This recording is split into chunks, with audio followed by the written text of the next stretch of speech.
পশুর যেসব ত্রুটি থাকলে কোরবানি শুদ্ধ হয় না। কোরবানির পশু এবং ত্রুটি মুক্ত হওয়া অবশ্যই শুদ্ধ। 7টি দোষ বা থাকলে সেই পশু কোরবানি দেওয়া জায়েজ নয়। নাম্বার 1, যে পশু অন্ধ অর্থাৎ চোখে দেখতে পারে না। নাম্বার 2, রোগগ্রস্ত এবং স্পষ্ট রোগ আছে দেখে বোঝা যাচ্ছে। নাম্বার 3, পঙ্গু, যার পঙ্গু কোনো পশু কোরবানি দেওয়া জায়েজ নয়। নাম্বার 4,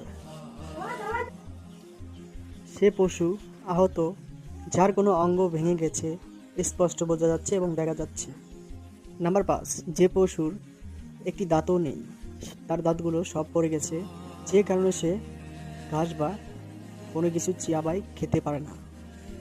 নাম্বার 6, যে পশু শিং একেবারে ভেঙে গেছে,